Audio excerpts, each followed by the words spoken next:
الحمد لله الذي لم يزل عالما قديرا حيا قيوما سميعا بصيرا ونشهد أن لا إله إلا الله وحده وحده وحده وحده لا شريك له لا ند له ولا ضد له ولا حد له لا ولد له ولا والد له ولا زوجة له صمدي أحدي سرمدي ولا زوال له وأكبروه تكبيرا ونشهد أن سيدنا ومولانا محمدا الذي أرسله إلى الخلق كافة بشيرا ونذيرا وداعيا إلى الله بإذنه وسراجا منيرا وعلى آله وصحبه وسلم تسليما كثيرا كثيرا أما بعد فأعوذ بالله من الشيطان الرجيم بسم الله الرحمن الرحيم ولقد كتبنا في الزبور من بعد الذكر أن الأرض يرثها عبادي الصالحون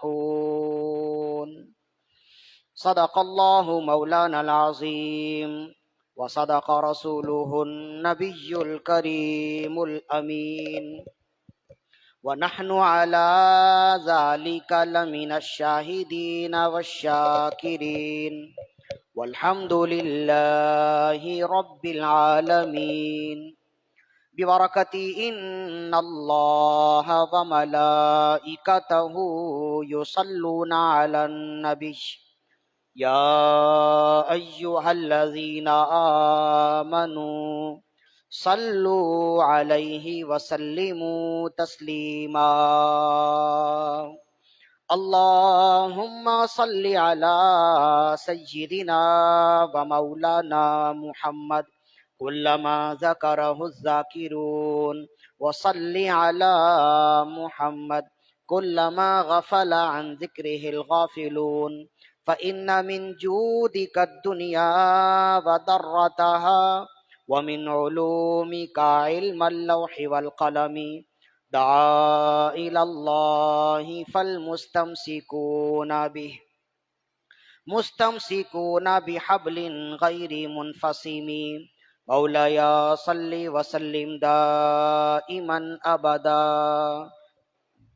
على حبيبك خير الخلق كلهم وكلهم من رسول الله ملتمس غرفا من البحر أو رشفا من الديم جاءت لدعوته الأشجار ساجدة تمشي إليه على ساق بلا قدم مولاي صل وسلم دائما أبدا على حبيبك خير الخلق كلهم ثم الرضا عن أبي بكر وعن عمر وعن علي وعن عثمان ذي الكرم یا ربی بالمصطفى بلغ مقاصدنا واغفر لنا ما مضى یا واسع الکرم مولاي صل وسلم دائما ابدا على حبیبک خیر الخلق كلهم۔ حمد و صلات کے بعد تمام تعریف، تمام محاسن و مکارم و محامد اسی ذوالجلال والاکرام کے لیے ہے جس نے لفظ کن سے کائنات کی تخلیق فرمائی۔ تمام زبانوں کی حمد و ثنا صرف اور صرف اسی ذوالجلال والاکرام کے لیے ہے جس نے دنیا میں انسانوں کو پیدا فرمایا اور انسانوں کی ضروریات زندگی کی تمام اشیاء کو مہیا، مسجع، مرصع، مرقع فرمایا۔ تمام تر تعریفات، تمام تر حمد و ثنا صرف اور صرف اسی رب قدیر کے لیے ہے جس نے انسانیت کی رشد و ہدایت کے لیے انبیاء کرام علیہم الصلاۃ والسلام کو مبعوث فرمایا کہ وہ نفوس قدسیہ کاملہ دنیا میں آ کر اللہ کی وحدانیت اور اپنی رسالت لوگوں تک پہنچاتے رہے۔ کروڑ ہا کروڑ صلاۃ و تسلیم ہو حضور سرور انبیاء، حبیب کبریا، شفیع روز جزا علیہ تحیت و ثنا کی بارگاہ میں کہ آپ تمام انبیاء کرام علیہم الصلاۃ والسلام کے آخر میں تشریف لائے اور آپ نے آ کر تمام بنی نوع انسان کو اخوت و بھائی چارگی، ملنساری، اخلاق، برتباری، اعلیٰ ظرفی، اعلیٰ کردار کا درس و پیغام دیا۔ قبل اس کے کہ گفتگو کا آغاز کیا جائے، ایک مرتبہ اپنے آقا و مولا صلی اللہ علیہ وسلم کی بارگاہ میں بلند آواز سے انتہائی حضور قلبی کے ساتھ، محبت و اخلاص کے ساتھ درود و سلام کی نذرانے پیش کیجیے۔ اللہم صلی علی سیدنا و مولانا محمد طب القلوب و دوائها وعافیت الابدان و شفائها ونور الابصار و ضیائها وروح الارواح و غذائها وعلى آلہ و اصحابہ وبارک وسلم صلاۃ و سلام علیک یا رسول اللہ۔ آواز تھوڑی سی تیز ہوگی تو کر دیں۔ سرنامہ کلام میں جس آیت مقدسہ کی تلاوت کا شرف حاصل کیا، سب سے پہلے تو دعا کیجئے کہ اللہ رب العزت آج کا دن ہمارے لیے مبارک، ویسے بھی مبارک ہے، اور مزید اللہ رب العزت آج کے دن کو ہمارے لیے مبارک بنائے۔ یہ آج سال کا پہلا دن ہے، محرم الحرام کی پہلی تاریخ ہے، سال کا پہلا دن ہے۔ دعا کیجئے کہ اللہ رب العزت اس پورے سال کے ایک ایک دن، ایک ایک وقت ہمارے لیے امن و سکون والا بنائے، سلامتی والا بنائے، صحت و عافیت والا بنائے۔ اس پورے سال میں اللہ رب العزت فقط اپنے فضل و کرم سے ہمیں ہر طرح کی معذوری سے محفوظ رکھے، ہر طرح کی بیماریوں سے محفوظ رکھے، ہر طرح کی ذہنی اور جسمانی الجھنوں سے محفوظ رکھے۔ پورے سال کے تمام ایام میں اللہ رب العزت فقط اپنے فضل و کرم سے نیک لوگوں کے صدقے و توفیل ہم نے امن و سلامتی عطا فرمائے۔ صحابہ کرام رضوان اللہ علیہم اجمعین سال کے شروع ہونے سے یہی دعا فرمایا کرتے تھے۔ جیسے ہی نیا سال شروع ہوتا، نئے سال کا چاند دیکھتے تو صحابہ کرام جو دعا فرماتے تھے، اس دعا کا ترجمہ اور مفہوم بھی یہی ہے کہ یا اللہ اس پورے سال میں ہم تجھ سے امن و سلامتی مانگتے ہیں، تو اس پورے سال میں دعا کرتے رہیں، اور یہ بھی دعا کریں کہ اللہ رب العزت اس پورے سال کے ایک ایک ایام میں ہم سے اپنی رضا کے کام آسان فرما دے اور ناراضگی کے کام ہم سے کوئی نہ ہو۔ سرنامہ کلام میں ابتدائی آغاز میں خطبہ میں ہم نے جو آیت کریمہ تلاوت کی ہے، موضوع ہم سب جانتے ہیں کہ آج کا موضوع کیا ہے۔ محرم الحرام کی ایک تاریخ حضرت عمر بن خطاب فاروق اعظم رضی اللہ عنہ کی یوم شہادت ہے۔ اسی عنوان سے ساری دنیا میں آپ کا ذکر خیر کیا جاتا ہے، یہاں پہ بھی ذکر خیر کرنے کے لیے بیٹھے ہیں۔ دعا کیجئے کہ اللہ رب العزت تمام بزرگوں کا فیضان ہم تمام کے دلوں پر وارد فرمائے۔ سرنامہ کلام میں جس آیت مقدسہ کی تلاوت کا شرف حاصل کیا، سورہ انبیاء کی آیت ہے۔ سورہ انبیاء قرآن مجید کے 17ویں پارے میں ہے، اور جس آیت مقدسہ کی تلاوت کا شرف حاصل کیا اس آیت کا نشان 105 ہے۔ اس آیت مقدسہ میں اللہ رب العزت نے فرمان ارشاد فرمایا اور اپنا قانون ارشاد فرمایا، اور فرمایا وَلَقَدْ كَتَبْنَا فِي الزَّبُورِ مِن بَعْدِ الذِّكْرِ، بے شک ہم نے زبور میں ذکر کے بعد لکھ دیا ان الارض یرثها عبادی الصالحون، کہ بے شک زمین میری ہے اور زمین کو میں نے وارث بنایا ہے اپنے نیک لوگوں کا۔ یعنی زمین میرے نیک لوگ میری زمین کے وارث ہیں۔ یہ ہم نے لکھ دیا ہے. کس میں لکھ دیا ہے؟ ہم نے زبور میں لکھ دیا ہے. وَلَقَدْ كَتَبْنَا فِي الزَّبُورِ مِن بَعْدِ الذِّكْرِ، بے شک ہم نے زبور میں لکھ دیا ذکر کے بعد، ان الارض یرثها عبادی الصالحون، بے شک زمین کے وارث میرے نیک لوگ ہوں گے، زمین کے وارث صالحین ہوں گے. ابتدائی طور پر انتہائی درجہ بدرجہ ہم اپنی گفتگو کو آگے لے جائیں گے بغیر کسی الجھن کے، بغیر کسی مشکلات کے. سب سے پہلی بات جو ہم سمجھے کہ اللہ نے فرمایا کہ ہم نے زبور میں لکھ دیا ہے ذکر کے بعد. وَلَقَدْ كَتَبْنَا فِي الزَّبُورِ مِن بَعْدِ الذِّكْرِ، بے شک ہم نے زبور میں لکھ دیا ذکر کے بعد. تو ذکر سے مراد کیا ہے؟ تمام مفسرین نے لکھا ذکر سے مراد قرآن ہے، اس لیے کہ خود قرآن کا ایک نام ہے، قرآن میں یہ ہے نا اِنَّا نَحْنُ نَزَّلْنَا الذِّكْرَ وَإِنَّا لَهُ لَحَافِظُونَ. قرآن کے جہاں اور بھی نام ہیں، قرآن ہے، فرقان ہے وغیرہ، وہی قرآن کا ایک نام ذکر بھی ہے جو خود قرآن نے ہی اپنا نام بتایا. اِنَّا نَحْنُ نَزَّلْنَا الذِّكْرَ وَإِنَّا لَهُ لَحَافِظُونَ وَالْقُرْآنِ ذِکر. اس طرح کی آیات بہت ہیں. مطلب یہ ہوا کہ یہاں ذکر سے مراد قرآن ہے. تو اب ترجمہ ہوگا وَلَقَدْ كَتَبْنَا فِي الزَّبُورِ مِن بَعْدِ الذِّكْرِ، بے شک ہم نے زبور میں لکھ دیا ہے قرآن کے بعد، ان الارض یرثها عبادی الصالحون، کہ بے شک زمین کے وارث میرے نیک بندے ہوں گے. یہ ترجمہ ہم نے کر دیا، ترجمہ ہم نے سن لیا، لیکن اس کو ہضم کرنا بہت مشکل ہے. اس کو سمجھنا ہوگا، جب ہی یہ ہضم کرنا ہمارے لیے آسان ہو جائے گا. اس لیے کہ قرآن زبور سے پہلے نہیں ہے. فرمایا وَلَقَدْ كَتَبْنَا فِي الزَّبُورِ مِن بَعْدِ الذِّكْرِ، بے شک ہم نے زبور میں لکھ دیا ذکر کے بعد، یعنی قرآن کے بعد، جس سے یہ پتا چلا کہ قرآن زبور سے پہلے ہے اور زبور قرآن کے بعد ہے. جبکہ اصل تو ایسا نہیں ہے نا، اصل تو یہ ہے کہ زبور پہلے ہے اور قرآن بعد ہے. لیکن اس آیت مقدسہ میں اگر آپ غور کریں تو قرآن مجید میں اس آیت مقدسہ میں یہی بات ہے، وَلَقَدْ كَتَبْنَا فِي الزَّبُورِ مِن بَعْدِ الذِّكْرِ، بے شک ہم نے زبور میں لکھ دیا ذکر کے بعد. اور یہاں ذکر سے مراد قرآن ہے، تو مطلب یہ ہوا کہ ہم نے لکھ دیا ہے زبور میں قرآن کے بعد. ہونا یہ چاہیے ہم نے لکھ دیا ہے قرآن میں زبور کے بعد، تب بات سمجھ میں آتی ہے. اس لیے کہ قرآن پہلے نہیں ہے، زبور پہلے ہے اور قرآن بعد میں، آخری کتاب ہے نا. تو ہونا یہ چاہیے کہ ہم نے لکھ دیا ہے زبور میں قرآن سے پہلے، لیکن یہاں ہے ہم نے لکھ دیا ہے زبور میں قرآن کے بعد. یہ ایک ایسی گتھی ہے جس کو سوائے علماء کے کوئی سلجھا نہیں سکتے، اور یہ بالکل صاف سیدھی بات ہے، اس میں کوئی الجھن کی بات نہیں، اتنی کوئی علمی گفتگو نہیں ہے کہ کوئی سمجھ نہ سکے. وَلَقَدْ كَتَبْنَا فِي الزَّبُورِ مِن بَعْدِ الذِّكْرِ، بے شک ہم نے زبور میں قرآن کے بعد لکھ دیا ہے. جب سوال ہوگا نا، جب قرآن کے بعد لکھ دیا ہے تو مطلب یہ ہوا کہ قرآن پہلے آیا پھر اس کے بعد زبور آیا، تبھی تو یہ ترجمہ موافق ہوگا، ورنہ کیسے موافق ہوگا؟ مطابق تو نہیں ہوگا.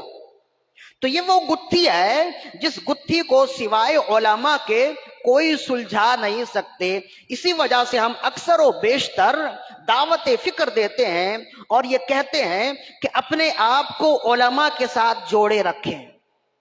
جو پڑھے لکھے علماء ہیں، جنہوں نے زندگی لگائی ہے علم اور کتاب میں، قرآن کی خدمت میں، احادیث کی خدمت میں جنہوں نے زندگی لگائی ہے، اپنے آپ کو علماء سے جوڑے رکھیں.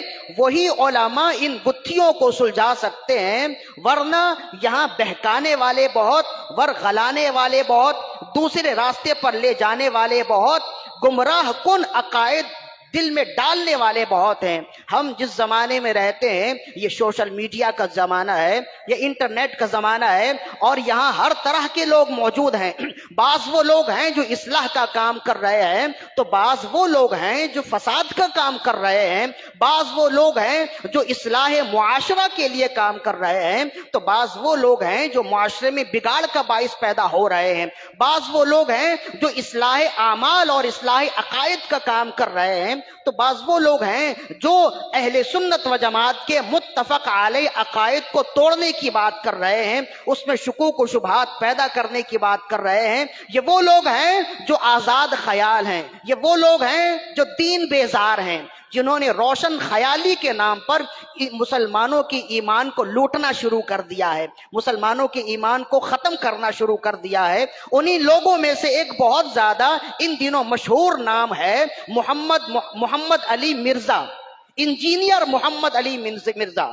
یہ دین خلاف لوگ ہیں، دین بیزار لوگ ہیں اور مغرب زدہ لوگ ہیں۔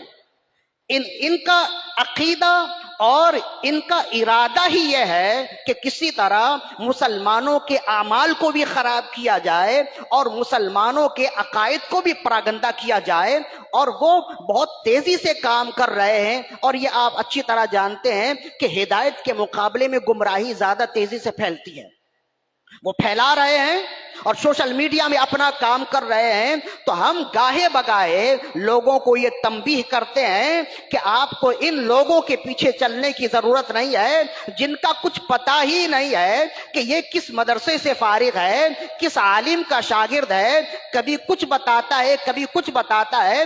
تو ہمیں دین دینداروں سے ملا ہے، انجینئروں سے نہیں ملا، ہمیں دین ڈاکٹروں سے نہیں، ہمیں دین پروفیسروں سے نہیں ملا ہے، ہمیں دین ملا ہے دینداروں سے۔ جب ہمارے پاس اعلی حضرت رحمت اللہ تعالی علیہ کی تحقیقات موجود ہیں، جب ہمارے پاس پیر مہر علی شاہ علیہ رحمت اللہ علیہ کی تحقیقات موجود ہیں، نعیم الدین مراد آبادی رحمہ اللہ کی تحقیقات موجود ہیں، صاحب بہار شریعت کی تحقیقات موجود ہیں، اور دیگر کتب معتبرہ موجود ہیں، اور جب ہمارے پاس اکابرین علماء موجود ہیں، تو ہمیں ضرورت نہیں ہے کہ انجینئر جیسے بالشتیہ کے پیچھے چلیں۔ ان کے پیچھے تو وہ چلے جن کے پاس علماء موجود نہ ہوں۔ ہمارے پاس تو بحمد اللہ علماء نہیں، علماء ایک دو عالم نہیں بلکہ علماء کی ٹرین موجود ہے، جنہوں نے نسلاً بعد نسل ہماری تربیت کیا ہے۔ جب ایسا ہے تو ہمیں اپنے علماء کے ساتھ ہونا چاہیے اور یہ دیکھنا چاہیے کہ قرآن مجید کی گہرائی جو جاننے والے ہیں وہ علماء ہی ہیں، ان جیسے بالشتیے نہیں ہیں۔ جب اکابرین موجود ہیں تو ان کے پیچھے چلنے کی کیا ضرورت ہے؟ یہ اچھی طرح یاد رکھیے، ان کو سننا بھی گناہ ہے، بلکہ میں تو کہتا ہوں ان جیسے لوگوں کو دیکھنا بھی گناہ ہے۔ جتنا وقت آپ ان کو سننے میں لگائیں گے اتنا وقت علماء اہل سنت، وہ معتبر علیہ، وہ مصدق علیہ علماء، جو جنہیں علماء بھی علماء ہی کہتے ہیں، ان کی گفتگو سنیں گے تو آپ کو کچھ سمجھ آئے گا، آپ کے دل میں نورانیت پیدا ہوگی۔ ایسے لوگوں سے دور رہیں جو خود بھی بے نور ہیں، تو جو خود ہی بے نور ہیں وہ آپ کو کیا روشنی دیں گے؟ جس کا بلب خود ہی فیوز پڑا ہو وہ آپ کو کیا روشنی دے گا؟ لہذا ایسے لوگوں سے دور رہیں۔ اب یہ جو گتھی ہے وہ علماء ہی سلجھا سکتے ہیں، اور وہ گتھی کیا ہے؟ وَلَقَدْ كَتَبْنَا فِي الزَّبُورِ مِن بَعْدِ الذِّكْرِ، بے شک ہم نے زبور میں لکھ دیا ہے قرآن کے بعد، حالانکہ قرآن زبور کے بعد ہے اور زبور قرآن سے پہلے ہے، ہونا چاہیے ہم نے زبور میں لکھ دیا ہے قرآن سے پہلے، تب یہ بات تھی۔ تو یہاں بعد کا لفظ کیوں آیا؟ جس کی وجہ سے ہمارے دل میں شکوک و شبہات پیدا ہو رہے ہیں۔ تو اس کو سمجھانے کے لیے، سلجھانے کے لیے ان کے پاس چلیے جو محدثین کے امام ہیں۔ امام جلال الدین السیوطی الشافعی رحمہ اللہ، جنہوں نے علم قرآن اور خدمت قرآن پر زندگی لگائی، اور علم قرآن اور خدمت قرآن، تفسیر قرآن پر آج کے دن تک جو شخص بھی کام کرنا چاہے گا امام سیوطی سے ضرور مدد لے گا۔ انہوں نے تفسیر قرآن پر جو کتاب لکھی تفسیر در منصور، وہ اپنی مثال آپ ہے، بے مثال ہے، 18 جلدوں پہ ہے اور خوب کام کیا۔ آج کے دن تک ان سے بہتر کام کرنے والا کوئی نہیں ہے، آج کے دن تک ان سے زیادہ حدیثیں جمع کرنے والا کوئی نہیں۔ اور انہوں نے کتاب لکھی قرآن مجید کے علوم پر، الاتقان فی علوم القرآن، 2 جلدوں پر۔ آپ اس کی فہرست دیکھیں گے تو آپ کو اندازہ ہوگا کہ ان کا علم کتنا گہرا ہے، ان کا مطالعہ کتنا وسیع ہے۔ الاتقان فی علوم القرآن میں آپ نے قرآن مجید کی فہرست بنائی کہ کون سی آیت ہے، کون سی سورت ہے جو مکے میں نازل ہوئی، کون سی سورت ہے جو مدینے میں نازل ہوئی، کون سی سورت ہے جو مکے اور مدینے کے بیچ میں نازل ہوئی، کون سی سورت ہے جو مکے اور مدینے اور اس کے بیچ کے علاوہ کسی دوسری جگہ نازل ہوئی، کون سی سورت ہے جو گھر میں نازل ہوئی، کون سی سورت ہے یا کون سی آیت ہے جو مسجد میں نازل ہوئی، کون سی سورت ہے جو مسجد نبوی میں نازل ہوئی، کون سی سورت ہے جو مسجد قباء میں نازل ہوئی، کون سی سورت ہے جو گھر میں نازل ہوئی، کون سی سورت یا آیت ہے جو رات میں نازل ہوئی، کون سی سورت یا آیت ہے جو دن میں نازل ہوئی، کون سی سورت وہ آیت ہے جو سردی کے موسم میں نازل ہوئی، کون سی سورت وہ آیت ہے جو گرمی کے موسم میں نازل ہوئی۔ یہ فہرست دیکھ کر ہی آپ کو اندازہ ہوتا ہے کہ جس نے یہ فہرست بنائی اس کا علم کتنا گہرا ہوگا۔ وہ فرماتے ہیں کہ قرآن مجید میں 2 مقام ہیں جہاں بعد و قبلوں کے معنی میں ہے، بعد و قبلوں کے معنی میں ہے۔ ان مقامات میں سے ایک مقام یہ ہے، یعنی یہاں یہ جو بعدوں کا لفظ ہے یہ بعد قبل کے معنی میں ہے، یعنی وَلَقَدْ كَتَبْنَا فِي الزَّبُورِ مِن بَعْدِ الذِّكْرِ، بے شک ہم نے لکھ دیا زبور میں ذکر کے بعد۔ تو یہاں جو بعد کا لفظ ہے یہ قبل کے معنی میں ہے، اور معنی یہ ہے ہم نے زبور میں لکھ دیا قرآن سے پہلے۔ 2 مقام ہیں جہاں بعد و قبلوں کے معنی میں ہیں، اگر ایسا نہیں کریں گے تو پھر آپ گمراہ ہو جائیں گے۔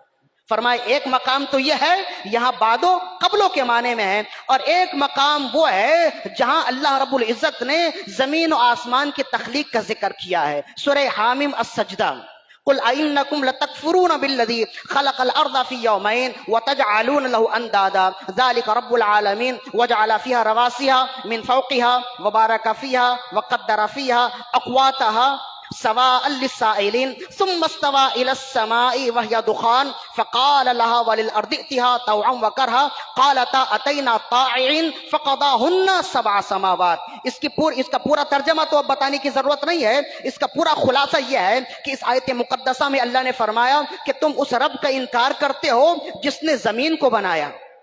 قل أئنكم لتكفرون بالذي خلق الأرض في يومين، تم اس رب کا انکار کرتے ہو جس نے زمین کو 2 دنوں میں بنایا، پھر اس میں برکتیں رکھی، اس میں معدنیات رکھے، زمین کے بنانے کا ذکر کیا۔ پھر اس کے بعد اللہ نے فرمایا ثم استوى إلى السماء وهي دخان فقال لها وللأرض ائتها طوعا وكرها فقضاهن 7 سماوات۔ پھر زمین کو بنانے کے بعد اللہ آسمان کو بنانے کی جانب متوجہ ہوا اور اللہ نے آسمان کو بنایا۔ یہ ہے سورہ حامیم السجدہ کی آیت کا مفہوم۔ پوری آیت ہم نے کئی جگہ سے تلاوت کی ہے۔ مطلب یہ اس آیت سے 2 لفظوں میں بات یہ ہے، اس آیت سے بات سمجھ میں آتی ہے اللہ نے جب تخلیق کائنات کا ارادہ فرمایا تو پہلے زمین کی تخلیق فرمائی، پھر آسمان کی تخلیق فرمائی۔ پہلے زمین کی تخلیق کا ذکر ہے، اور زمین کو بنانے کے بعد اللہ نے فرمایا ثم استوى الى السماء وهي دخان، پھر اللہ آسمان کی جانب متوجہ ہوا الى آخرہ فقضاهن 7 سماوات، پھر اللہ نے 7 آسمان بنائے۔ تو مطلب کیا ہوا؟ اللہ نے پہلے زمین بنائی پھر آسمان بنائی، یعنی پیدائش میں زمین پہلے ہے اور آسمان بعد میں ہے۔ یہاں تک بات سمجھ میں آ گئی؟ پیدائش میں زمین پہلے ہے اور آسمان بعد میں ہے، پیدائش میں زمین پہلے اور آسمان بعد میں۔ اب سورہ نازعات سنیے، أَأَنْتُمْ أَشَدُّ خَلْقًا أَمِ السَّمَاءُ بَنَاهَا رَفَعَ سَمْكَهَا فَسَوَّاهَا وَأَغْطَشَ لَيْلَهَا وَأَخْرَجَ ضُحَاهَا وَالْأَرْضَ بَعْدَ ذَلِكَ دَحَاهَا۔ تم اس رب کا انکار کرتے ہو، کیا تم زیادہ طاقتور ہو یا وہ رب زیادہ طاقتور ہے جس نے آسمان کو بنایا؟ أَأَنْتُمْ أَشَدُّ خَلْقًا أَمِ السَّمَاءُ بَنَاهَا، کیا تم زیادہ طاقتور ہو یا وہ رب زیادہ طاقتور ہے جس نے آسمان کو بنایا اور اس کی راتوں کو تاریک کیا اور اس کے دن کو اجالا بخشا۔ جب آسمان کو بنا کر فارغ ہوا وَالْأَرْضَ بَعْدَ ذَلِكَ دَحَاهَا، اور آسمان کو بنانے کے بعد اللہ نے زمین کو بنایا۔ آسمان کو بنانے کے بعد اللہ نے زمین بنایا۔ اب دونوں آیات آپس میں متضاد ہیں۔ سورہ حامیم سجدہ میں ہے کہ اللہ نے پہلے زمین کی تخلیق فرمائی اور پھر آسمان کی تخلیق فرمائی. سورہ نازعات میں ہے اللہ نے فرمایا اللہ نے پہلے آسمان کو بنایا پھر زمین کو بنایا. تو یہ گتھی علماء ہی سمجھائیں گے. امام سیوطی فرماتے ہیں جس طرح وہاں ہے وَلَقَدْ كَتَبْنَا فِي الزَّبُورِ مِن بَعْدِ ذِكْرِ کہ بے شک ہم نے زبور میں لکھ دیا ہے قرآن کے بعد. جس طرح وہاں بعدو قبلوں کے معنی میں ہے اسی طرح یہاں پہ بھی بعدو قبلوں کے معنی میں ہے. وَالْأَرْضَ بَعْدَ ذَلِكَ دَحَاهَا اور اللہ نے اس کے بعد زمین کو بنایا. تو یہاں بعدو قبلوں کے معنی میں ہے مطلب یہ ہے کہ اللہ نے آسمان سے پہلے زمین کو بنایا. تو یہ گتھی علماء ہی سلجھا سکتے ہیں نا, عام بندوں کا تو کام نہیں ہے. فرمائے پورے قرآن مجید میں 2 مقام پر بعد و قبلوں کے معنی میں ہے. گفتگو انتہائی تیزی کے ساتھ آگے کی طرف جا رہی ہے. یہ تھوڑی سی گفتگو تھی علمی. اب اس کے بعد کیا ہے؟ اللہ نے فرمایا وَلَقَدْ كَتَبْنَا فِي الزَّبُورِ مِن بَعْدِ ذِكْرِ أَنَّ الْأَرْضَ يَرِثُهَا عِبَادِيَ الصَّالِحُونَ بے شک ہم نے زبور میں قرآن سے پہلے لکھ دیا ہے. اب بعدوں کا ترجمہ قبلوں کر لیں گے نا. بے شک ہم نے زبور میں قرآن سے پہلے لکھ دیا زمین کے وارث نیک لوگ ہیں. تو اب یہ نیک لوگ کون ہیں اس کی تفسیر کون بیان کرے گا؟ تو خود رسول اللہ صلی اللہ علیہ وسلم نے اس کی تفسیر بیان کی. تفسیر ابن ابی حاتم, امام ابن ابی حاتم لکھتے ہیں ابن عباس رضی اللہ عنہما سے جب پوچھا کہ وہ نیک لوگ کون ہیں جو زمین کے وارث ہوں گے, حضرت ابو ذر غفاری بھی اس کے راوی ہیں. تو جب پوچھا کہ وہ نیک لوگ کون ہیں جو زمین کے وارث ہیں تو ابو ذر غفاری فرماتے واللہ نحن الصالحون, اللہ کی عزت و جلال کی قسم ہم اصحاب نبی ہی وہ نیک لوگ ہیں جو زمین کے وارث ہیں. تو اب اس تفسیر کے بعد جس تفسیر کو بیان کیا امام سیوطی نے الخصائص الکبریٰ میں اور امام ابن ابی حاتم نے بیان کیا, اب اس تفسیر کے بعد اس آیت کا ترجمہ ایسے ہوگا وَلَقَدْ كَتَبْنَا فِي الزَّبُورِ مِن بَعْدِ الذِّكْرِ بے شک ہم نے زبور میں لکھ دیا قرآن سے پہلے أَنَّ الْأَرْضَ يَرِثُهَا عِبَادِيَ الصَّالِحُونَ کہ بے شک زمین کے وارث صحابہ کرام رضوان اللہ علیہم اجمعین ہیں. اب اس یہی ترجمہ ہو گیا نا. ہم نے اپنے گھر سے تو کچھ نہیں بولا, ساری باتیں آن ریکارڈ ہیں اور ساری باتیں یہاں سیف ہو رہی ہیں اور ہر ایک کتاب کا حوالہ بھی ہے جس سے معلوم ہوا کہ صحابہ کرام ابھی پیدا بھی نہیں ہوئے تھے, اللہ نے انہیں زمین کا وارث بنا دیا تھا. دین اسلام ابھی آیا بھی نہیں تھا, اللہ نے ازل میں لکھ دیا تھا. حضرت ابو ذر غفاری فرماتے ہیں میں نے زبور میں دیکھا ہے, زبور میں یہ بات لکھی ہوئی ہے کہ اللہ نے فرمایا یا داود اسمع وقل سلیمان, اے داود غور سے سنو اور اپنے بیٹے سلیمان کو بھی بتا دو اور یہ کہہ دو, سلیمان سے کہہ دو کہ وہ اپنے بعد لوگوں کو یہ بتا دے ان الارض یرثها امت محمد کہ بے شک زمین کے وارث میں نے اصحاب نبی کو بنا دیے ہیں, اصحاب محمد کو بنا دیا ہے. تو یہ پوری باتیں, یہ پوری آیت صحابہ کرام رضوان اللہ علیہم اجمعین کی شان میں ہے اور بالخصوص وہ صحابہ کرام زمین کے خاص وارث ہوئے جنہیں ہم خلفائے راشدین کہتے ہیں. ان کا ذکر اللہ نے قرآن مجید میں بھی کر دیا اور ان کا ذکر ایک تو وارث ہونے کا ذکر ہے, جہاں وارث ہونے کا ذکر ہوا وہیں ان کا بھی ذکر خاص ہو گیا نا, صحابہ کرام کا بھی ذکر خاص ہو گیا اور پھر ساتھ ساتھ خلفائے راشدین کا بھی ذکر ہوا. اب یہ ذکر کیسے ہوا اس کو بھی امام سیوطی نے ہی روایت کی ابن عساکر کے حوالے سے. فرماتے حضرت عمر بن خطاب رضی اللہ عنہ اس کے راوی, آپ خود ہی فرماتے ہیں ابھی تو ایمان کا دور بھی نہیں آیا تھا, فرماتے ہیں میں تجارت کے لیے ملک شام گیا. حضرت عمر بن خطاب فاروق اعظم جن کی یوم شہادت آج ہے, فرماتے ہیں میں تجارت کے لیے ملک شام گیا, ابھی اسلام کا نام بھی نہیں تھا, رسول اللہ صلی اللہ علیہ وسلم نے نبوت کا اعلان بھی نہیں فرمایا تھا, مطلب یہ ہے کہ اسلام کا نام بھی نہیں تھا. تو یہ تاجر تھے, عرب کے اکثر لوگ تجارت کیا کرتے تھے. حضرت عمر بن خطاب فاروق اعظم رضی اللہ عنہ تجارت کے لیے گئے. فرماتے ہیں شام میں تجارت کے لیے گیا, جب تمام تجارتی سامان لین دین کر کے فارغ ہو گئے, جب قافلہ واپس لوٹنے لگا تو مجھے کسی سے کچھ لینا تھا, کچھ رقم لینی تھی اور وہ شخص اینڈ موقع پر مجھے ملا نہیں، وقت پر مجھے ملا نہیں، اور ظاہر ہے کہ اب تو مجھے جانا تھا، اگر رقم نہ لوں تو نہ جانے واپس پھر دوبارہ کب آنا ہو، لہذا میں نے اہل قافلہ سے کہا کہ آپ نکلیں، آہستہ آہستہ چلیں، میں اپنی رقم اپنا سامان فلاں بندے سے لے کر آپ سے جا ملوں گا۔ لہذا قافلہ کے لیے تو ایک وقت ہوتا ہے نا، سینکڑوں لوگوں کا قافلہ ہوتا ہے، تو قافلہ اپنے وقت پر چلا، اور حضرت عمر بن خطاب رضی اللہ عنہ شام کے بازار میں اس شخص کو تلاش کرتے رہے جس شخص سے آپ نے کاروباری لین دین کیا تھا، اور وہ اب رقم لے کر وہ غائب ہو گیا تھا، ظاہر ہے کہ وہ موجود نہیں تھا، تو آپ تلاش کرتے رہے۔ تو پہلے زمانے میں ہوتا یہ تھا کہ پہلے زمانے میں غلامی کی چلن تھی، کوئی انجان شخص کسی کو نظر آتا نا، اسے پکڑ لیتا، اسے قید کر لیتا، اسے اپنا غلام بنا لیتا تھا۔ تو شام ظاہر ہے کہ وہ انجان سرزمین تھی، حضرت عمر بن خطاب رضی اللہ عنہ کے لیے وہ علاقہ انجانا تھا، تو آپ اس علاقے میں گھوم رہے تھے، اس شخص کو تلاش کر رہے تھے، فرماتے ہیں مجھے پیچھے سے کسی بہت ہی زبردست اور طاقتور شخص نے دبوچ لیا، پکڑ لیا۔ جب میں نے پیچھے مڑ کر دیکھا تو ایک لہیم شہیم شخص تھا، اس نے کہا تم کہاں گھوم رہے ہو، میں تمہیں تلاش کر رہا ہوں، چلو۔ اس نے 2-4 چماٹے مجھے مارے، 1-2 مکہ مارا، جس کی وجہ سے میں بہت زیادہ لحیم ہو گیا، بہت زیادہ کمزور ہو گیا، نحیف ہو گیا۔ پھر کہتے ہیں مجھے گھسیٹتا ہوا وہ لے کر چلا، اب انجانی سرزمین ہے، کوئی جان پہچان کا شخص نہیں ہے، فرماتے میں مجبور ہو گیا اس کے ہاتھوں، اس نے مجھے زبردستی اپنے قید میں لے لیا اور لے کر چلا، اور اس کا مکان تعمیر ہو رہا تھا۔ جب جو مکان تعمیر ہو رہا تھا، اس نے کہا کہ اب میرے مکان کی تعمیر کرو، یہاں سے مٹی نکالو، یعنی گڑھا کھودنے پر معمور کر دیا۔ کہتے ہیں حضرت عمر بن خطاب رضی اللہ عنہ گڑھا کھودتے رہے اور سوچتے رہے میں آیا کس کام سے تھا، میں کن کے چنگل میں پھنس گیا، اب یہاں سے نکلنا میرے لیے کیسے آسان ہوگا، یہاں سے کون سا راستہ ہو جس راستے سے میں نکل جاؤں۔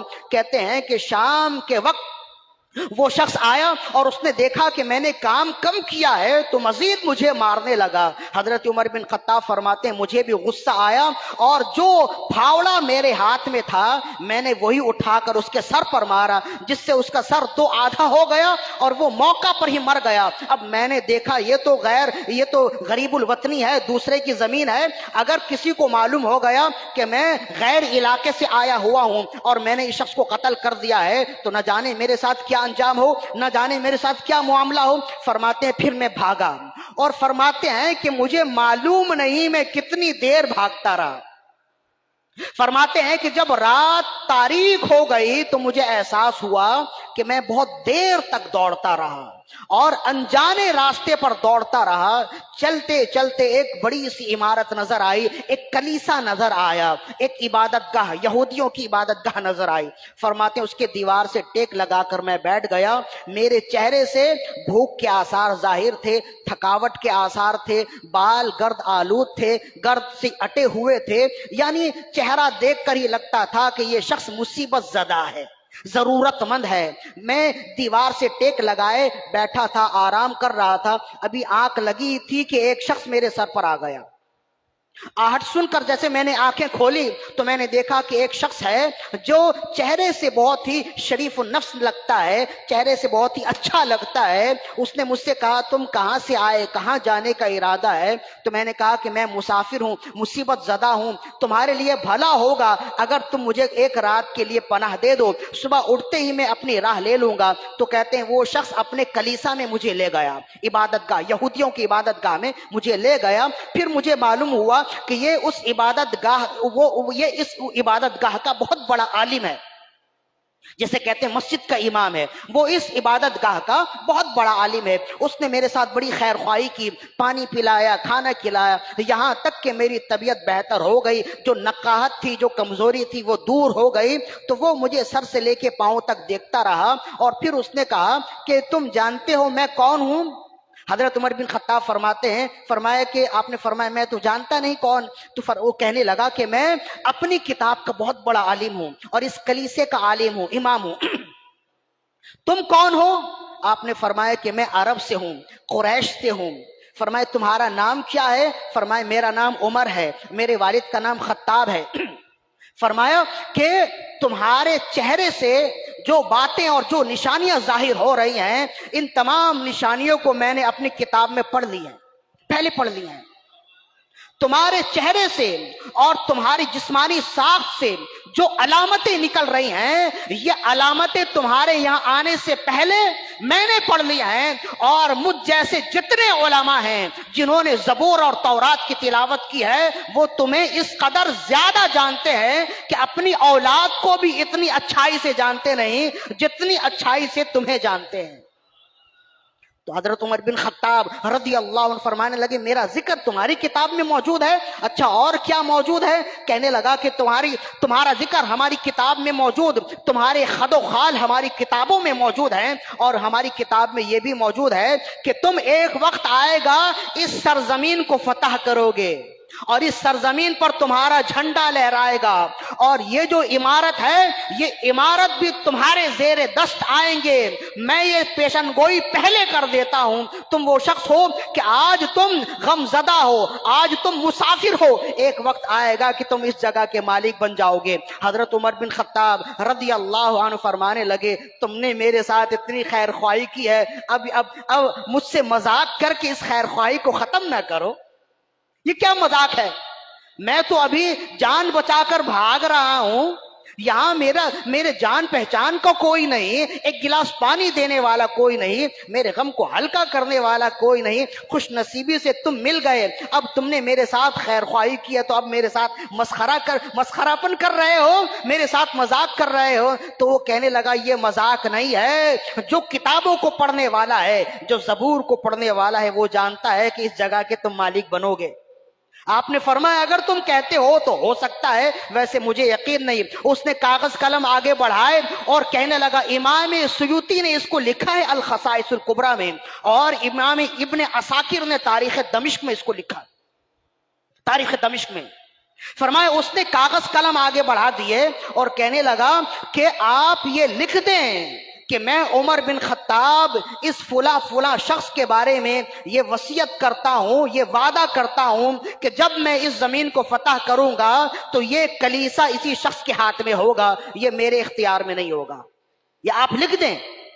تو حضرت عمر بن خطاب رضی اللہ عنہ، آپ کو تو اس وقت یقین بھی نہیں تھا، ظاہر ہے آپ مسلمان بھی نہیں ہوئے تھے، بہرحال اس نے خیر خواہی کی تھی، تو آپ فرمانے لگے یہ تو عجیب بات ہے۔ تو وہ کہنے لگا آپ لکھ دیں، اگر ایسا نہ ہوا تو آپ کا کیا جائے گا، اور اگر ایسا ہو گیا تو میرے لیے فائدہ ہو جائے گا، کہ کبھی ایسا ہوا تو میں آپ کے یہ دستاویز دکھا دوں گا، تو اس وقت ایسا ہوگا کہ کوئی مجھ سے پھر یہ کلیسا چھین نہ پائے گا، یہ زمین میرے اختیار میں، میری ملکیت میں رہ جائے گی، تو میرے لیے بہتر ہو جائے گا، آپ لکھ دیں اگر ایسا نہ ہوا تو آپ کا کیا جاتا ہے۔ کہتے ہیں حضرت عمر بن خطاب رضی اللہ عنہ نے یہ لکھ کر دے دیا، اور پھر جب آپ اپنے وطن آئے، زمانہ گردشیں کرتا رہا، پھر رسول اللہ صلی اللہ علیہ وسلم نے نبوت کا اعلان فرمایا۔ نبوت کے اعلان کے بعد ہی ساتھ ہی حضرت عمر بن خطاب فاروق اعظم رضی اللہ عنہ نے رسول اللہ کا ساتھ دیا، کلمہ پڑھا، زندگی بھر رسول اللہ صلی اللہ علیہ وسلم کے ساتھ رہے، تمام محاذرات میں، تمام جنگوں میں رسول اللہ کے ہم رکاب رہے، رسول اللہ کے منظور نظر رہے۔ ایک وقت آیا رسول اللہ کا وصال ہو گیا، پھر حضرت صدیق اکبر رضی اللہ عنہ خلیفہ بنے، حضرت عمر بن خطاب فاروق اعظم رضی اللہ عنہ نے سب سے پہلے آپ کے ہاتھ پر بیعت کی، اور زندگی بھر جب تک آپ خلیفہ مسلمین رہے، رسول اللہ کے خلیفہ رہے، آپ کا ساتھ دیتے رہے۔ ایک وقت آیا حضرت صدیق اکبر رضی اللہ عنہ کا بھی وصال ہو گیا، رسول اللہ کے بعد آپ خلیفہ بنے، آپ کی خلافت کی مدت زیادہ نہیں ہے، 2.5 سال کے قریب ہے۔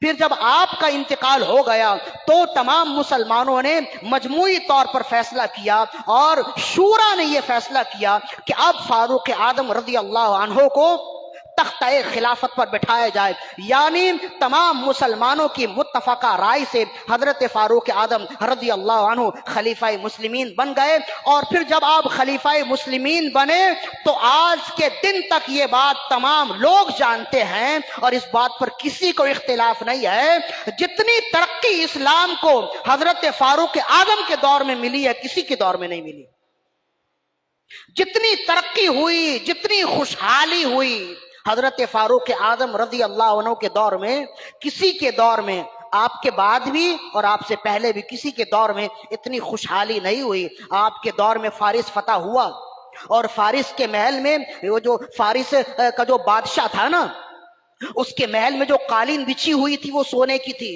صحابہ کرام نے اس قالین کو کدالوں سے توڑا اور کیلوں کیلوں کے حساب سے سونا ہر ایک صحابی کے ہاتھ میں آیا، تو بہت ہی خوشحالی ہو گئی۔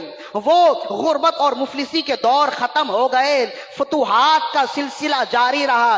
ایک وقت ایسا آیا کہ امیر المجاہدین حضرت ابو عبیدہ بن جراح رضی اللہ عنہ نے تمام لشکر کا رخ کر دیا بیت المقدس کی طرف، شام کی طرف رخ کیا، بیت المقدس کی طرف رخ کیا، اور وہاں پر جا کر ڈیرا ڈالا اور بیت المقدس کو فتح کرنے کے لیے تمام حربے استعمال کیے۔ حضرت ابو عبیدہ بن جراح امیر المجاہدین ہیں، چیف آف آرمی اسٹاف۔ حضرت ابو عبیدہ بن جراح رضی اللہ زبردست جلیل القدر صحابی رسول ہیں، جن کے بارے میں رسول اللہ نے فرمایا یہ امین امت ہیں، میری امت کے امین ہیں۔ امین امت کا لقب ابو عبیدہ رضی اللہ عنہ کے لیے ہے۔ 40 دنوں تک آپ نے بیت المقدس کا محاصرہ کیا، لیکن حالانکہ ان کی تعداد کم تھی، اس کے باوجود بیت المقدس فتح نہیں ہوا، مسجد اقصی فتح نہیں ہوئی۔ آپ نے دوسرے مقام سے خالد ابن ولید کو بھی خط لکھا اور ان کو بھی بلا لیا۔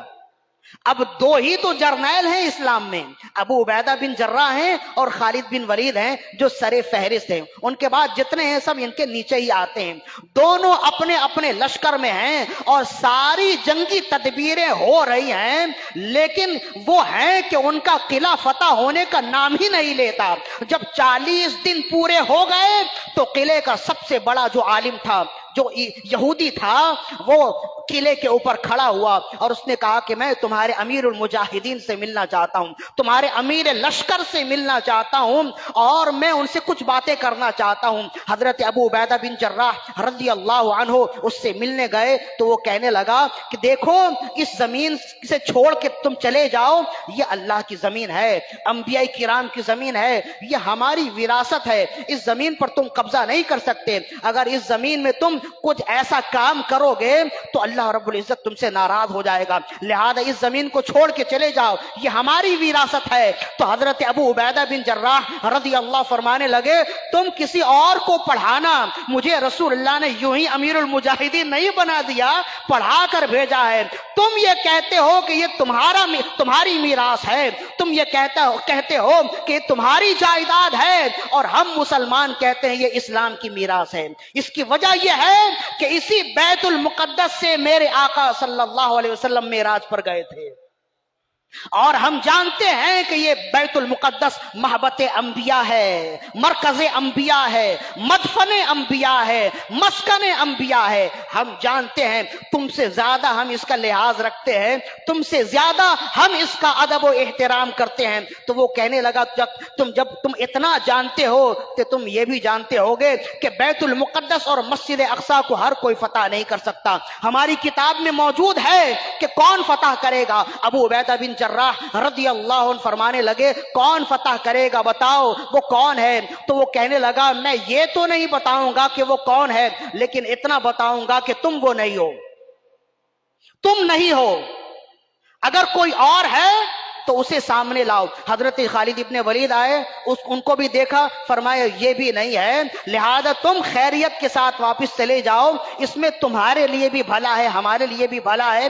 40 دن کا کیا 40 سالوں تک بھی تم یہاں پر پڑاؤ ڈالے رکھو، محاصرہ کیے رکھو، تم فتح نہیں کر سکتے، اس لیے کہ ہماری کتاب میں فاتح کی جو نشانی موجود ہے، جس کا ذکر موجود ہے، تمہارے خد و خال ایسے ہے ہی نہیں۔ تو حضرت ابو عبیدہ بن جراح نے پوچھا اچھا بتاؤ تو صحیح، اس کا نام تمہاری کتاب میں کیا لکھا ہے؟ جو فاتح فلسطین ہوگا، جو فاتح بیت المقدس ہوگا، جو فاتح القدس ہوگا، تمہاری کتاب میں اس کا نام کیا لکھا ہے؟ تو اس نے کہا کہ ہماری کتاب میں لکھا ہے اس کا نام عمر ہوگا اور اس کا لقب فاروق اعظم ہوگا۔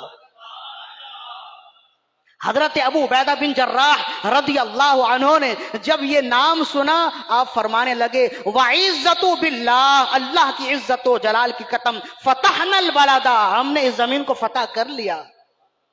فرمایا، آپ نے کہا اچھا یہ بتاؤ جس نام کے بارے میں تم نے کہا، جو خد و خال تم نے بیان کیے ہیں، اگر وہ شخص تمہارے پاس آ جائے تو پھر تم کیا کرو گے؟ اس نے کہا کہ جس کے خد و خال ہماری کتاب میں موجود ہیں، ہماری کتاب میں جو فاتح فلسطین، فاتح بیت المقدس اور القدس لکھا ہوا ہے، اگر جس کا ذکر ہماری کتاب میں موجود ہے، اگر یہ شخص ہمارے پاس آ جائے، ہم بغیر لڑے چابی اس کے حوالے کر دیں گے، بغیر جنگ کیے قلعے کی چابی اور قلعے کا اختیار اس کے حوالے کر دیں گے۔ حضرت ابو عبیدہ بن جراح نے فرمایا یہ تمہارا وعدہ ہے؟ کہا ہمارا وعدہ ہے۔ حضرت ابو عبیدہ بن جراح اپنے خیمے میں آئے، امیر المومنین کو خط لکھا کہ ہم تو 40 دنوں تک محاصرہ کیے رہے اور ہم یہ سمجھ رہے تھے کہ ہم طاقت سے جیت جائیں گے، لیکن اللہ کی عزت و جلال کی قسم، یا امیر المومنین، جو طاقت اور جو عزت اللہ نے آپ کو دی ہے کسی دوسرے کو نہیں دی ہے۔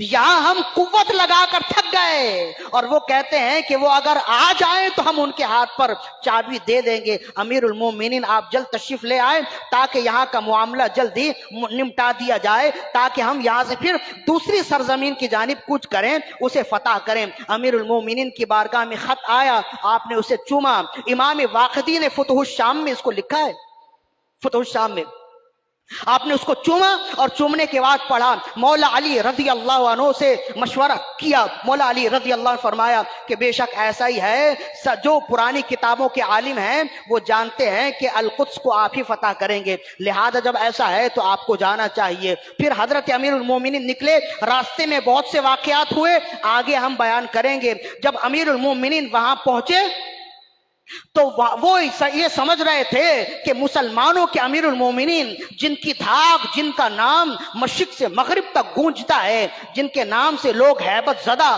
اور خوف زدہ رہتے ہیں، وہ بڑے لہیم شہیم ہوں گے اور انتہائی عمدہ سواری پر سوار ہوں گے، عمدہ لباس میں ملبوس ہوں گے۔ وہ تو یہی خاکہ اپنے ذہن میں بنائے بیٹھے تھے۔ جب دیکھا کہ ایک پھٹے پرانے کپڑے پر ملبوس ایک شخص ہے، چادر اپنے کندھے پر ڈالے چلا آ رہا ہے، تو وہ پوچھنے لگے امیر المومنین کہاں ہے؟ کہا کہ یہی تو ہیں جو سامنے سے تشریف لا رہے ہیں، یہی تو امیر المومنین ہیں۔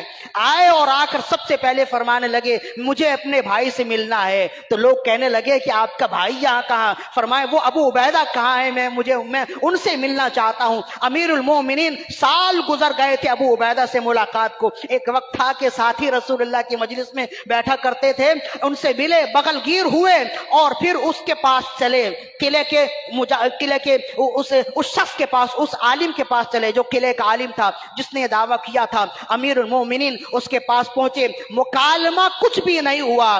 جب حضرت امیر المومنین اس کے دروازے پر پہنچے تو وہ بھی قلعے کے دروازے پر ہی کھڑا تھا۔ اس نے سر سے لے کے پاؤں تک دیکھا اور انتہائی خاموشی سے قلعے کی چابی ان کے حوالے کر دی اور کہنے لگا کہ ہماری کتاب میں جس کا ذکر موجود تھا بعین ہی آپ موجود ہیں، جب ایسا ہے تو آپ سے الجھنا بیکار ہے، ہم زندگی لگا دیں گے، آپ کو ہرا نہیں سکتے۔ یہ ہے قلعے کی چابی، یہ ہے بیت المقدس کی چابی۔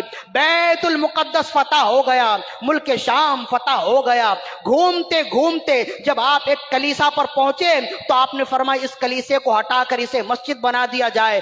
وہ عالم نکلا اور اس نے وہ رکا دکھایا، اس میں لکھا ہوا تھا یہ رکا عمر بن خطاب کی طرف سے فلاں شخص کے لیے ہے، اور یہ وعدہ ہے کہ جس دن عمر بن خطاب اس سرزمین کو فتح کرے گا تو یہ اس کی ملکیت میں نہیں ہوگا، میں نے اس کے حوالے کر دیا ہے۔ وہ دکھایا، حضرت عمر بن خطاب سجدے میں گئے اور کہنے لگے رب رب ہے، وہ جس کی شان جہاں تک بڑھانا چاہے بڑھا دے، وہ رب ہے جس کی شان گھٹانا چاہے گھٹا دے، اور جس کی شان بڑھانا چاہے اس کا ذکر تورات میں بھی کر دے، زبور میں بھی کر دے، انجیل میں بھی کر دے، قرآن میں بھی کر دے۔ وَلَقَدْ كَتَبْنَا فِي الزَّبُورِ مِن بَعْدِ الذِّكْرِ أَنَّ الْأَرْضَ يَرِثُهَا عِبَادِيَ الصَّالِحُونَ، تحقیق ہم نے زبور میں ذکر کے بعد لکھ دیا ہے کہ زمین کے وارث ہمارے نیک لوگ ہیں۔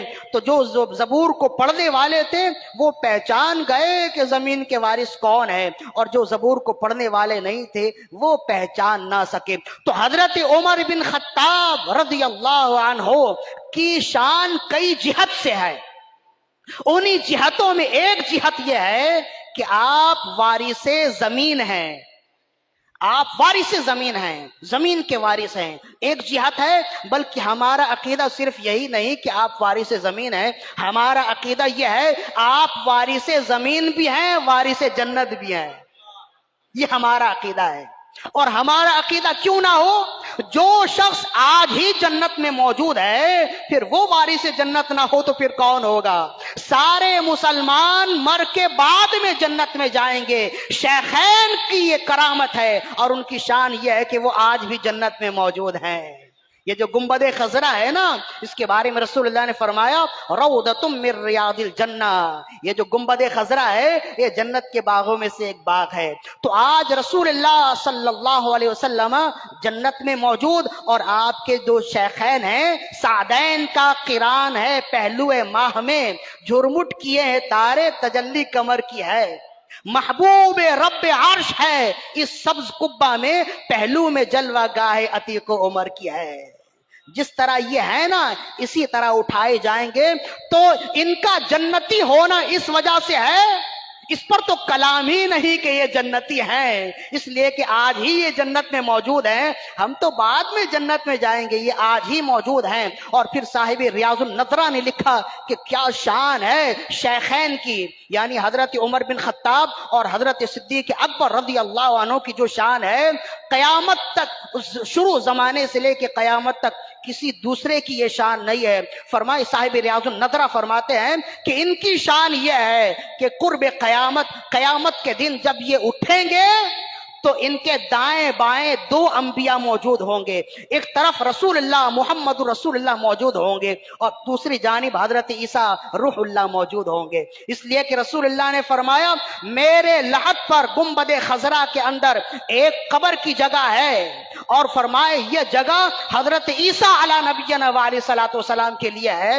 جب قرب قیامت آپ آئیں گے، زمین میں عدل و انصاف قائم کریں گے، نکاح کریں گے، اس کے بعد جب آپ کا وصال ہوگا تو گنبد خضرا میں دفن کیے جائیں گے. تو جب آپ گنبد خضرا میں دفن کیے جائیں گے تو اٹھیں گے بھی تو یہاں سے ہی نا. تو شیخین کا مقام و مرتبہ یہ ہے، ہم سب اٹھیں گے تنہا تنہا اٹھیں گے، لیکن شیخین اٹھیں گے تو ایک طرف محمد رسول اللہ تشریف فرما ہوں گے، جلوہ فرما ہوں گے، اور دوسری جانب عیسیٰ روح اللہ جلوہ فرما ہوں گے. اس شان سے حضرت عمر بن خطاب رضی اللہ عنہ اس دنیا سے اٹھیں گے، یعنی قیامت کے لیے اٹھیں گے. تو حضرت عمر بن خطاب رضی اللہ عنہ وارث جنت بھی ہیں اور وارث زمین بھی ہیں. اس پر ہم نے مزید اور بھی بولنا تھا اور آئندہ بھی ہم بولیں گے. اب اپنی گفتگو کو اختصار کی جانب لاتے ہیں، اختتام کی جانب لاتے ہیں. ہم نے کیا کرنا ہے؟ اول تو یہ ہے کہ محرم الحرام کے مہینے میں صحابہ کرام کا ذکر خیر کثرت سے کرنا ہے. صحابہ کرام کا ذکر پورے سال ہم صحابہ کرام کا ذکر کرتے ہیں، اس میں تو کوئی دو رائے نہیں ہے، لیکن محرم الحرام کے مہینے میں ہم نے زیادہ ذکر کرنا ہے، ان کا کثرت سے ذکر کرنا ہے. بلکہ حضرت عبداللہ ابن مسعود رضی اللہ عنہ فرماتے ہیں کہ اذا ذکر الصالحون فحی ہلن بعمر بن الخطاب، جب تم صالحین کا ذکر کرو تو جلدی جلدی پہلے عمر بن خطاب کا ذکر کیا کرو. جب بھی تم صالحین کا ذکر کرو تو سر فہرست ان کا ذکر ضرور کیا کرو. تو پورے سال ہم صحابہ کرام کا ذکر کرتے ہیں، محرم الحرام کے مہینے میں خاص طور پر ان کا ذکر کریں تاکہ ہماری محفلیں ان کی محفلوں سے ممتاز ہو جائیں. اور اس زمانے میں بعض وہ لوگ بھی نکلتے ہیں جو ملکی سالمیت کے لیے خطرہ بنتے ہیں، جو ریاست میں انارکی پھیلانے کا باعث بنتے ہیں، انتشار کا باعث بنتے ہیں، امن و سلامتی کو خطرے میں ڈالنے والے ہوتے ہیں.